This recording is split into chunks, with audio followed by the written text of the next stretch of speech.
Hey there, come sit down with me for a minute.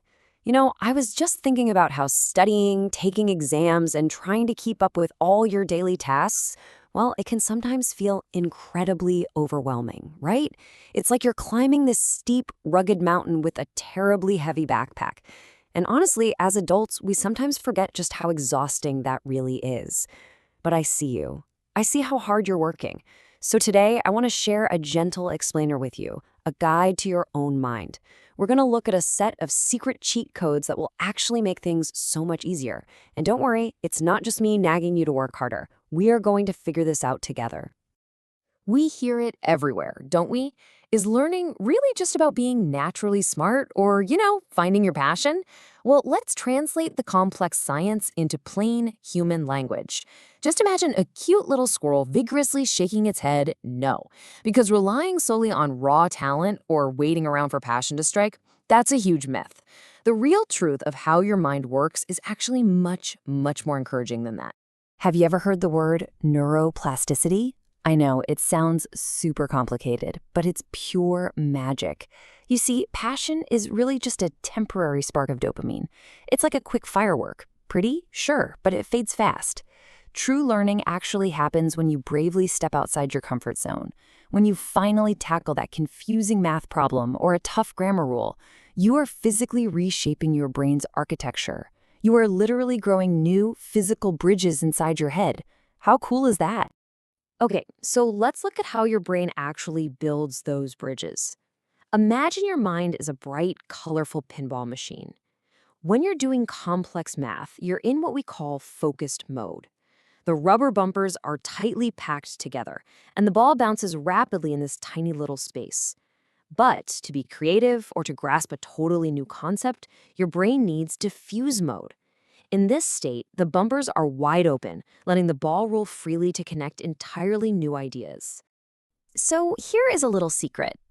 When you're stuck on a frustrating homework problem, getting up to take a warm shower, or just staring out the window, it isn't being lazy. It is actually a brilliant biological strategy.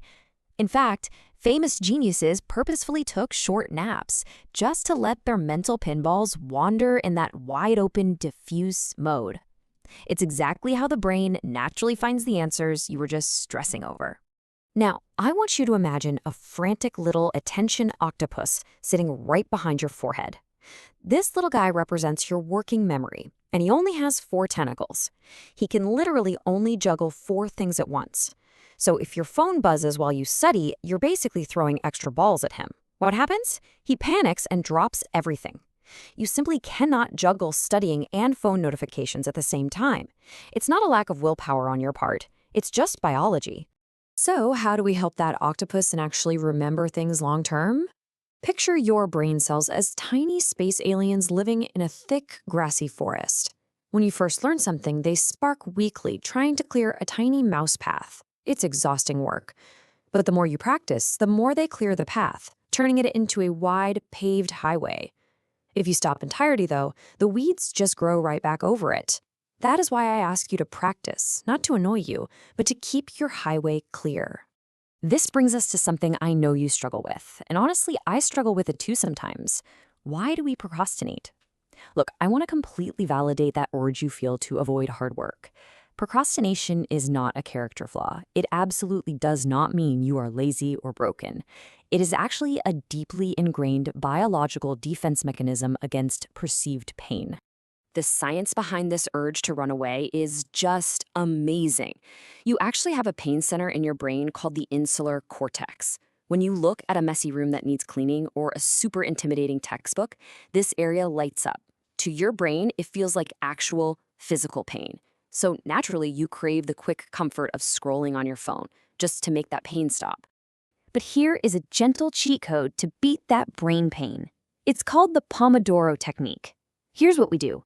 We remove all the distractions, set a timer for 25 minutes, and focus strictly on the process of trying, without worrying about the final result. We can totally do this together.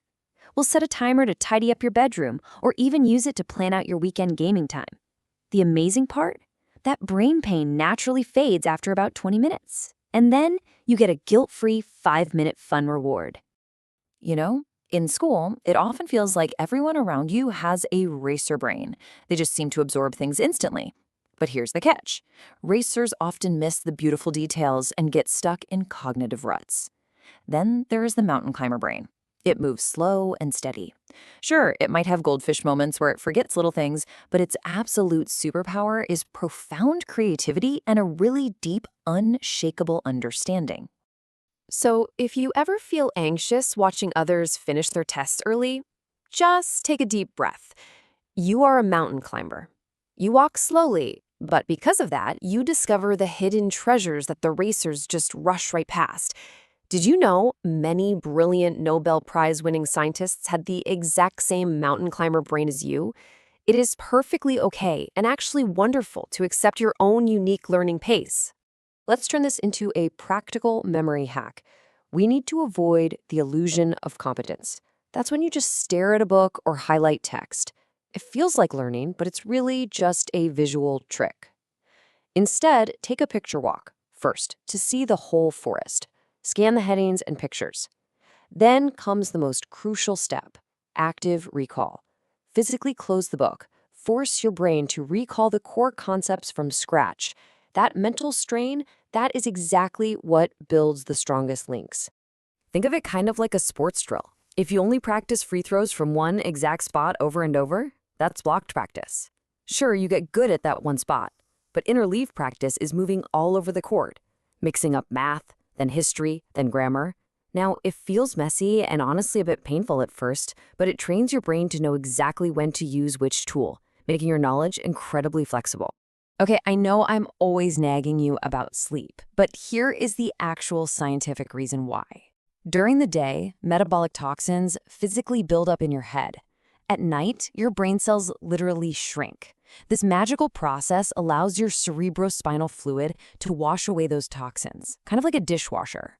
And during REM sleep, it moves fragile memories into permanent storage. Pulling an all-nighter absolutely ruins this cleanse and destroys all your hard work. Getting out of your chair to exercise is another incredible physical cheat code. Moving your body literally promotes the growth of brand new brain cells. And hey, learning doesn't have to be a lonely thing. When you playfully explain concepts to your friends or even to me, you naturally simplify the knowledge and lock it in.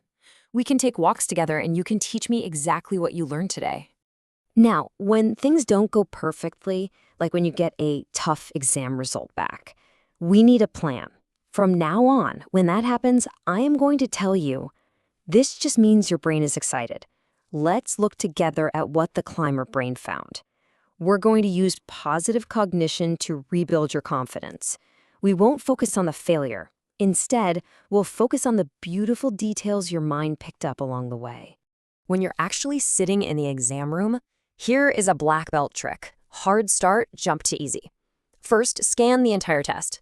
Then, attack the hardest problem for just 1 or 2 minutes. If you get stuck, do not panic. Immediately jump to an easy problem. By walking away, you unleash your brain's background diffuse mode to secretly build invisible bridges to that hard answer while you're busy knocking out the easy ones. If exam panic starts to creep in, let's shift your perspective. That racing heartbeat, reframe it as exciting energy that's fueling your brain. Take deep belly breaths to physically lower your stress hormones, like cortisol.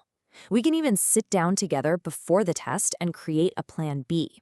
Knowing you have a safe backup physically stops your brain's prefrontal cortex from crashing under pressure. Finally, try a second eye review by checking your answers backward to catch those tiny mistakes. Look at how far we've come. You see? You are not broken, and learning is no longer a painful have to. It's a magical get to. You now hold the controller to your own beautiful, complex mind. You know exactly how to clear the forest paths, calm that little octopus, and gently guide yourself forward. And remember, we will always walk this journey together. So, my incredible mountain climber, what amazing thing will you master next?